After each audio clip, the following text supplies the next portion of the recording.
Today we are breaking down the 10 players who can actually help you improve your fantasy team on the waiver wire right now. As every week goes on, the waiver wire gets more and more bare, but this week actually has some pretty nice hidden gems, you could say, on there. Let's get into it. And we could start with a rookie running back who there is a lot of nuance in this pickup, right? But overall, you should be adding Kyle Monangai in basically all 12-team formats and even some 10-team formats that have deeper benches as well, because this guy finally delivered a breakout game. I say finally because there was some hype about all of these 7th-round rookie running backs coming into the season. Obviously, Ja'Cory Cross-Merritt being the biggest one of those. But we even had some Kyle Monangai hype, and there was a thought after the bye week maybe he'd get involved. He wasn't. After the bye week, DeAndre Swift saw 100% of the backfield opportunities. But 2 weeks after the bye week now, as we enter week 7, 13 carries for Kyle Monangai. Looked awesome out there, by the way. 81 yards, 6.2 yards per attempt, scores a touchdown. You scroll down here, he also adds 2 receptions for 13 yards. So the 7th-round rookie running back just came out here and posted nearly 100 total yards, 15 opportunities. Now, you have to say, it's not like he's taking over this backfield when DeAndre Swift looked awesome as well. 19 carries, commanding usage, 124 yards, 6.5 yards per attempt. By the way, this was in a game DeAndre Swift saw over 20 opportunities again, a game when he came into it injured. He was questionable for this game, like highly questionable. But man, oh man, the Bears shifted to being more of a run-first team. They were able to when playing with a lead against a weaker Saints defense. You got the most carries in his NFL career, the most yards, and his first ever touchdown for Kyle Monangai. So week 7 was a very big success. And you can tell that Ben Johnson had his fingerprints all over this Bears running game. It looked like the Lions running game using those 2 back sets. That's what it looked like right here in Chicago this past week. They finally got it clicking after a few weeks after the bye week. You could see the implemented changes on the rushing attack. And I honestly think it's going to continue. Like, I think moving forward, we're going to have the DeAndre Swift be the Jahmyr Gibbs of this offense, Kyle Monangai be the David Montgomery of this offense. I think they're going to split backfield usage. This past week, we just saw career high 46% of the snaps for Kyle Monangai. Now, maybe Swift only plays 52% of the snaps because he was dealing with that injury coming into the game, but I think there's a real world where you're going to see more times than not both of these running backs be involved for 8 to 12 plus touches each, depending on the game script. Maybe DeAndre Swift is out there for a little bit more if they're trailing. Maybe if they're playing with a nice lead, Kyle Monangai's out there a little bit more, and Monangai was playing on third downs. As you can see right here on Fantasy Left, this LDD snaps, this means long down and distance, it was split 50-50, so he was staying out there. It wasn't like he was being subbed out for DeAndre Swift. They were each having their own drives as well in this game, so everything looked pretty good overall. Swift gets 20 opportunities, 15 opportunities go to Kyle Monangai. That's solid, especially this late in the season. If a committee backfield is starting to emerge and what looks like a quality offense, definitely a improved rushing attack this past week with Ben Johnson, you would think that that could continue. Well, I want to get a piece of it, especially because it's pretty bare out there on the waiver wire. This is kind of the breakdown according to PFF. The light blue here, little bubble, is DeAndre Swift, and the dark blue is Kyle Monangai. So you can see the goal line DeAndre Swift was still getting. Early down usage, though, was a near 50-50 split. 26 snaps for Swift, 23 for Monangai. You come down here, third downs, you were getting 1 more to Monangai. 2-minute offense was still going to DeAndre Swift. So they were kind of splitting some of that key usage. Swift, for the most part, still operating as the clear workhorse, 2-minute offense, and in the red zone, but still splitting definitely the early down usage. If you're not familiar, Kyle Monangai, as I've said, a 7th-round rookie. He's out of Rutgers. He's had solid seasons, back-to-back years of over 1,200 yards at Rutgers, commanding 250 carries per season, as you can see right here, according to his college stats on Player Profiler. He was averaging over 5 yards per carry. Now, he's not known as a pass catcher. Over his last 2 years in college, he only averaged 11 receptions per season. So, like, in this backfield, that's probably just never going to be his role. He did catch 2 balls this past week, though. So I think no doubt about it, Kyle Monangai has to be the priority at the running back position, like assuming Woody Marks is not available anymore in your league and maybe some of those more obvious names that shouldn't be rostered. Kyle Monangai is somebody who stands out this week on the waivers. Now, at the wide receiver position, a 2nd-round player, former 6th-round pick for the Miami Dolphins, their wide receiver, Malik Washington, is becoming interesting, and I think a lot of people aren't really noticing this. Like, he played in a game this past week. Like, everything was terrible, by the way. Obviously, Mike McDaniel, maybe by the time you're watching this, is potentially fired. Tua was atrocious. He got benched for Quinn Ewers, of all people, a rookie that went in the later rounds out of Texas, right? Has a lot of flaws to his game. Everything was terrible, even the weather. Like, there was 50-plus mile-per-hour winds at points in that game for Miami, which is not really being talked about. Like, I'm sure that hurt the entire passing attack. And that basically resulted in no offense. Like, if you look at Tua, 100 total yards on 23 attempts, only averages 4.3 yards per attempt, has 3 interceptions in this game. They basically go out there and get blown out by the Cleveland Browns, who are also not that great of a football team. So you look at this and you think probably probably going to be some changes either at the quarterback position, at the coaching position, maybe even both of those. And you come down here and you look at this and you see Malik Washington led the team with 5 catches, only 30 yards. He's basically being used in these short parts of the field, so it's not going to lead to a lot of big plays. But when you're earning 8 targets in an offense this past week that just got even more injuries, like we already know Tyreek Hill is done for the season, right? So that's why Malik Washington became on the fantasy radar in the first place. But then you factor in that Jalen Waddle got hurt this past week. Now they're saying that they think he's going to suspect that he returns next game and that maybe this was just a bruise and the game was out of hand. They were trying to be safe. But also Darren Waller, who's been operating as a wide receiver, we've talked about it on this channel just as recent as a few videos ago, he has a strained pec.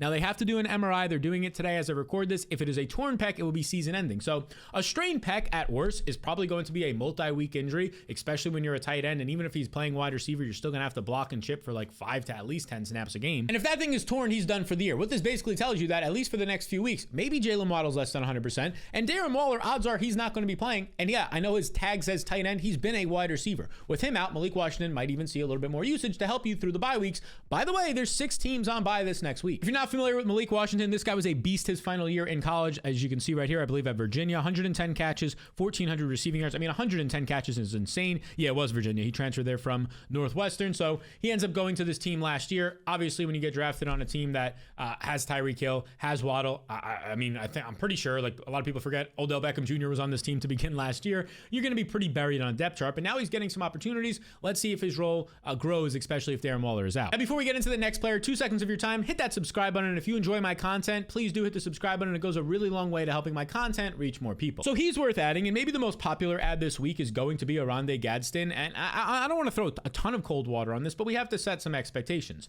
We have to give him credit, of course, for having a historic day. He set a rookie tight end record, beating Antonio Gates by like 50 yards for a rookie tight end receiving yards, 7 catches, 164 yards and a touchdown. The rookie tight end records for the Chargers, by the way, that compared to Antonio Gates. Overall, this was the 3rd most by a rookie in NFL history, the most in over 40 years since Mike Ditka had like 180 yards 40 or so years ago. So Oronde Gadsden looks good. He looks great. They were hyping him up in training camp when they drafted and saying that we think this guy could be a wide receiver. He's basically operating as a wide receiver right now. He's tall, he's lengthy, he's fast, and he can catch passes. And this past week, we saw the usage hit another level. 77% of the routes, he sees 18% of the targets. Now, the reason why I say let's keep our expectations in check is because, I mean, first off, obviously he's not going to have 164 yards every single game, but also Justin Herbert's not going to throw 55 times per game. In the second half, he's not going to drop back 30 plus times because his team is trailing by 2 to 3 scores the entire second half. Like Oronde Gadsden only had 18% of the targets in this game. If you go to a normal Justin Herbert game when he's throwing 30 to 35% of the time,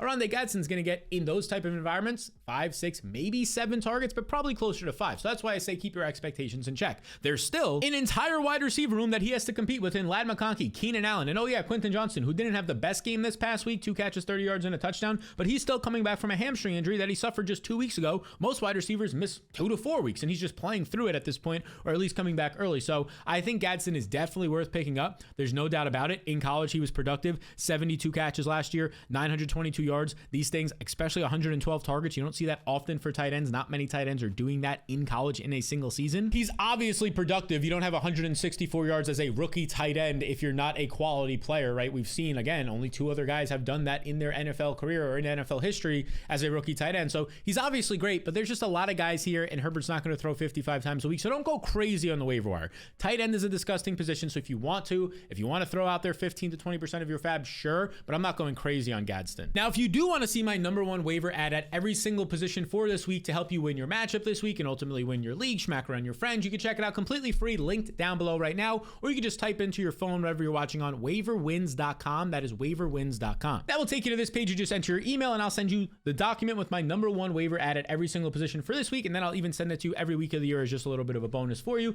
You can check that out. If you want all my other tools that I have offering, top 40 waiver tiers across all positions, top 150 rest of season rankings for your trades, weekly rankings and projections, and a whole lot more access to Ask Me Questions one-on-one as well. Well, that's why I built the Fantasy Blueprint. It's what over 10,000 people are currently using in their leagues, and I currently use in every single one of my leagues. You can learn more about the Fantasy Blueprint with the link in the description below. It will take you to this page, or you can just type in jointheblueprint.com, learn more about what you get, a little bit about the blueprint. You can read some of the reviews as well from the 10,000 people who are currently using it and used it last year as well. All right, let's go from a rookie tight end now to a wide receiver who we have to kind of add a little bit of context, but he is worth adding. And that's going to be Parker Washington of the Jacksonville Jaguars, their former 6th-round pick back in 2023 out of Penn State. Let's just talk about this a little bit right here. You can see this past week, 4 catches, 52 yards. Nothing exciting there in a game where they trailed by multiple scores all game, got blown out by the Rams. Not something that's that exciting, but he did see 10 targets for the second time this year. Trevor Lawrence does love throwing him the ball, and we have to break this down because in this game, Brian Thomas ended up getting what seemed to be some sort of mild shoulder injury. We'll see what happens there. According to Jeff Mueller on Twitter, he says, not much seen here on the video, but the concerning part is that this is the same shoulder that he dislocated in college and landed directly on in June this year, and it seemed like an issue.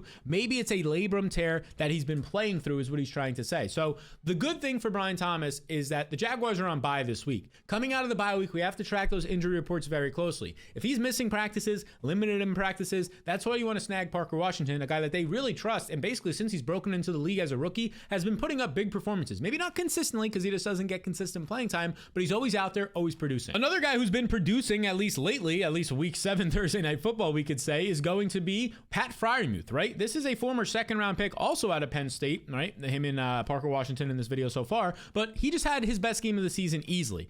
5 catches, 111 yards, 2 touchdowns. A lot of that was propped up by a 60-yard touchdown late in the game when it looked like the Steelers were going to win. They ultimately could not stop the Bengals on defense, but Aaron Rodgers likes throwing to this guy, and there's a reason he's in this video. Sure, it was obviously a big performance, but they had to change some things on offense, and they changed Freiermuth's role. Because in this game, Freiermuth ran 71% of the routes, he saw 18% of the targets, but more importantly, he saw his most slot usage of the season. Freiermuth, between playing in the slot and out wide, was like operating as a wide receiver in this game over 50% of the time, which has not been the case. He's mostly been an inline blocker, inline tight end receiver this season, so he was kind of being used in these different ways, and it makes a lot of sense because they just need other pass catchers. I mean, you look at the Steelers, you have DK Metcalf, for the most part, it's going to be a boundary receiver. Calvin Austin's been banged up. Roman Wilson, they said they wanted to get more involved. He basically has never been involved in his career, and then you're just looking at a bunch of depth guys on this team. Like, there's nobody else here. You're talking about Jaylen Warren out of the backfield, DK Metcalf on the boundary, and after that, like, throw your hands up and hope that one of the tight ends or Calvin Austin can make a play.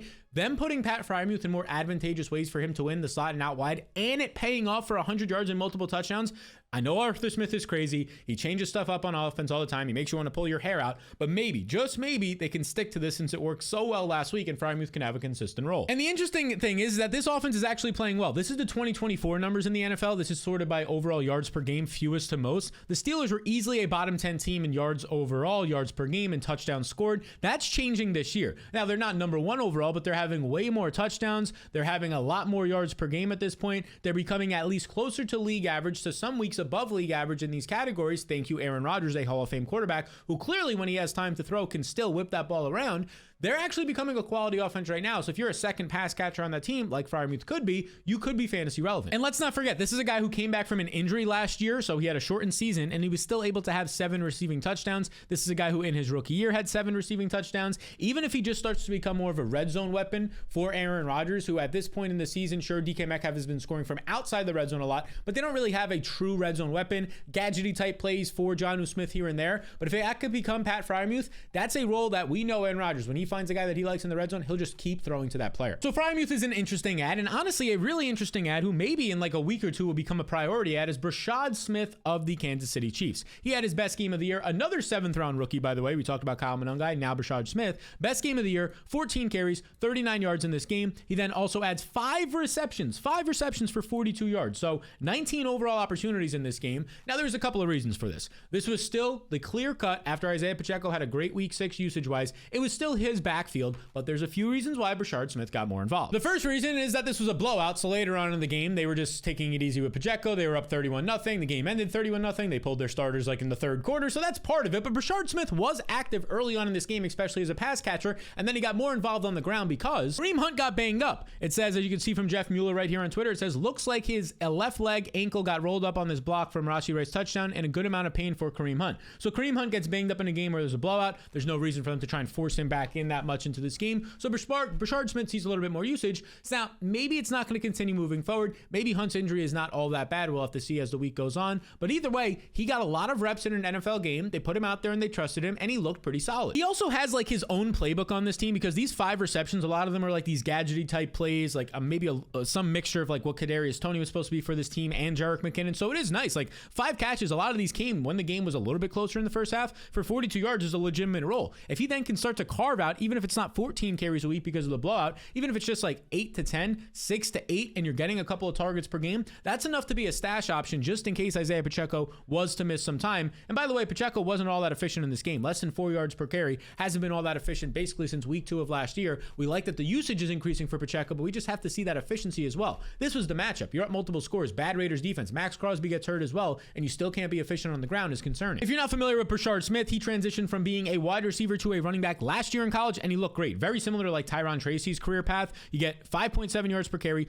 1,300 rushing yards, but this guy's known as being a pass catcher. Look what he did in college when he was a former wide receiver at Miami, then transferred to SMU. He was catching 33 balls, 22, 39 as a running back last year, a running back wide receiver hybrid. So that's why when you see him have these 5 catch games for 40 yards like this past week, or in previous weeks when his only involvement is catching like 3 balls for 20 to 30 yards, it's because he has good hands out of the backfield. They trust him there because that's what he did for most of his career. So he already has that built-in frame that we like for fantasy as a pass catcher. If something happened to Pacheco, a talented, versatile rookie running back with juice in this Chiefs offense, you would have to spend all your fab. Why not just spend like $3 this week? Now, before we get into the next player in this video, I've got something great to share with you. I've teamed up with DraftKings Pick 6, the official daily fantasy sports partner of the NFL, where your game day instincts can turn into real payouts fast. Okay, so here's exactly how you could take advantage. Just pick more or less on 2 or more player stats, from breakout rookies to elite quarterbacks, and watch every snap get way more interesting. Now, the better your calls, the bigger the payouts. There's no gimmicks, no confusing rules, just you making your reads, and if they hit, well, you could start to stack up some wins real fast. And here's the best part. Right now, new DraftKings Pick 6 customers can get $50 in bonus picks when you play just $5 on your first pick set. So all you have to do now is download the DraftKings Pick 6 app and use code SAL to get in on the action today. In partnership with DraftKings Pick 6, the crown is yours. Let's go to the wide receivers now. We're talking about a lot of tight ends and running backs. Let's give you another wide receiver, arguably the #1 waiver wire add this week at the wide receiver position, assuming like Josh Downs and Darnell Mooney are already rostered in your league, is Alec Pierce, because Alec Pierce has been honestly just straight up good this season. Let me talk about it. Let's just look this past week. He had a concussion, he missed some time, and then he came back last week, and it was sort of just like a limited role, but he still looked solid out there. This past week, though, 2 weeks removed from that concussion, or 3 weeks,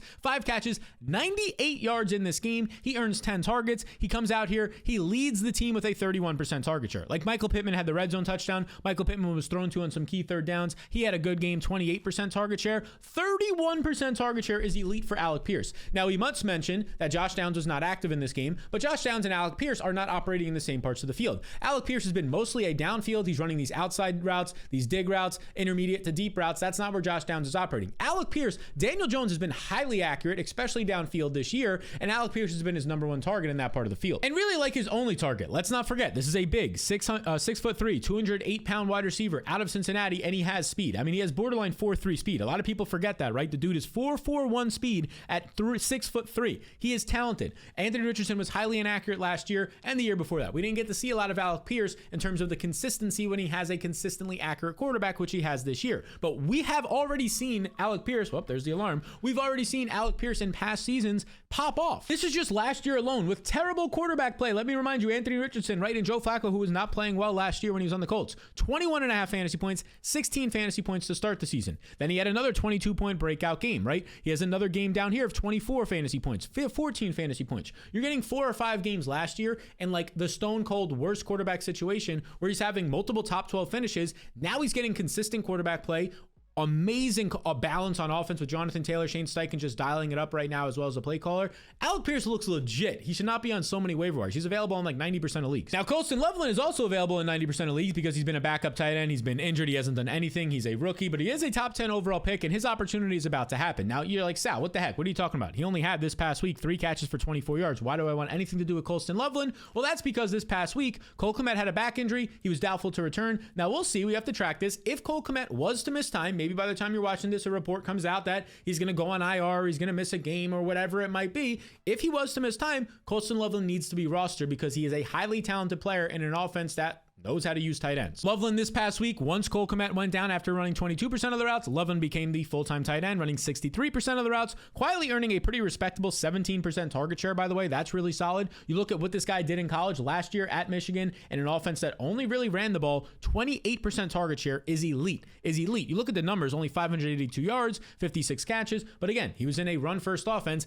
He was commanding 35, I have the numbers right here. Let me just tell you. He accounted for 35% of his team's yards, 30% of their receptions, and 42% of their receiving touchdowns last year in college. This guy was fantastic. That's why he was a top 10 overall pick. And oh yeah, now his coach is Ben Johnson, who we already know can do things with tight ends. We saw Sam Laporta's rookie season. Sam Laporta last year, even though a slow start, he had a solid second half and a good season. Oh yeah, TJ Hawkinson during his time together in Detroit was a top 10, easily top 10, top 3 fantasy tight end in 2022 at the beginning of the year before some injuries, right? This guy, all he produces is borderline top 5, definitely top 10 fantasy tight ends. And now if Cole Kmet is out of the fray and they're not splitting that work anymore for however many weeks that might be, Colston Loveland might have his opportunity to break out. I will say I do expect the Bears, especially after their success this past week, to try and run the ball whenever the game is close or they're leading. But that being said, Loveland needs to be rostered. And I was pretty surprised to see that Bam Knight, like I wasn't even going to include him in this video because I was like just assuming he was rostered in too many leagues. I go and I look on Yahoo at least. He's only rostered in 22% of leagues. Last week, he was a clear, obvious waiver ad. Of course, Kamani Vidal was as well, so he took a lot of probably the waiver priorities and budget, but Zonovan Knight, Bam Knight, needs to be added. This past week, he once again operated as a workhorse running back. 14 carries compared to just 7 for Michael Carter. Way more efficient, over 4 yards per carry, just 1.6 yards per carry for Michael Carter. Bam Knight also added 3 catches for 7 yards, which is nothing in your standard leagues, but in PPR, it's another 4 fantasy points. He had 17 opportunities in this game compared to just 9 for Michael Carter, and he had 17 opportunities despite leaving the game for a certain amount of time, missing some snaps to get evaluated for a concussion. That also needs to be added in that context. At the end of the day, he played 48% of the snaps compared to 36% for Carter. Dearness Johnson was involved for 17%. Again, this probably is above 50% if it's not for the concussion. Sees a clear 58% of the backfield carry. So I'm not saying he's like a slam dunk player by any means. Like it's still Bam Knight on an offense where multiple running backs are involved. But at the end of the day, like the bye weeks are here. 6 teams are going to be on bye this next week. A bunch of teams are on bye. Like if you're going to get a guy who's coming off of a 17 touch game in a tough matchup against Micah Parsons and the Packers defensive line, like there'll be softer matchups in the future. That guy needs to be rostered in more than 22% of leagues. Now I get it. Trey Benson is getting really close to returning, right? He went on IR. He was going to miss 4 weeks. And the report came out that he can miss 4 to 6 weeks. Like he should be only a couple of weeks away from returning. But even if that's just a couple more weeks of getting Zonovan Knight, especially in multiple flex leagues during the bye weeks, to be in your starting lineup, he'll project out for somewhere between 10 to 12 points. He's getting the red zone and goal line usage. He scored a goal line or a red zone touchdown in week 6. He got 6 out of 8 red zone opportunities this past weeks. I mean, that's enough for me to put him in the flex spot if I'm in a bind. The number 1 quarterback ad, because I'm surprised this guy is still available in 58% of fantasy leagues right now, is Jackson Dart. This past week, Jackson Dart, another great day for fantasy. They obviously collapsed in real life for that game, but 3 more touchdowns. Some of them were very fluky, deflected pass. Theo Johnson runs it in, right? That type of stuff. Wide open Daniel Bellinger, but the points still count the same.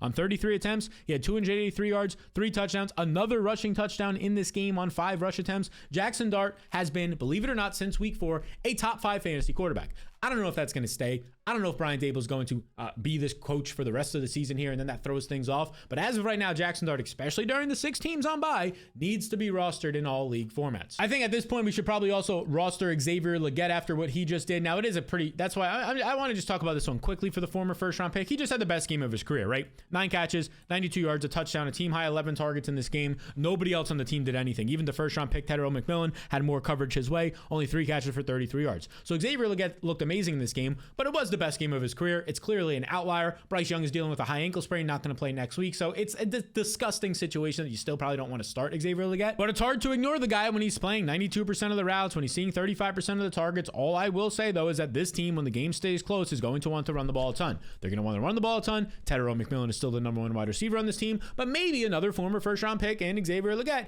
can get involved a little bit more. I'm just not sure I'm going to trust Andy Dalton in this offense next week to help Legette. But if you're in a deep league, 12, 14-man league, you got bye week hell, he's not that bad of an ad. I could say similar things for Kayshon Boutte, though Kayshon Boutte's just not seeing the targets. Like once again this week, he did this in week 2. He had 1 catch for a touchdown. He does a little bit better this week. 2 catches, 55 yards. One of them goes for a touchdown in this game. He has a 39-yard reception. Kayshon Boutte, like it seems like almost every single week the dude's scoring a touchdown. He's not getting a lot of targets. Like when he sees at least 5 targets in a game, I think he's averaging since the end of last year, like over 13 fantasy points a game. He just doesn't see 5 targets a game. But Drake May right now is legitimately playing like like a top 5 quarterback in the NFL. Drake May literally just set the record, even though Tom Brady was a Patriot for many years, the record for completion percentage, over 91% completions this past week. And this Patriots offense looks really good. Like moving forward, they're going to be projected most weeks for somewhere between, I would say, 23 and 27 points every week. And if that's the case, a wide receiver who's going out there and running every single route and playing as the X receiver in Kayshon Boutte should be rostered in most league formats.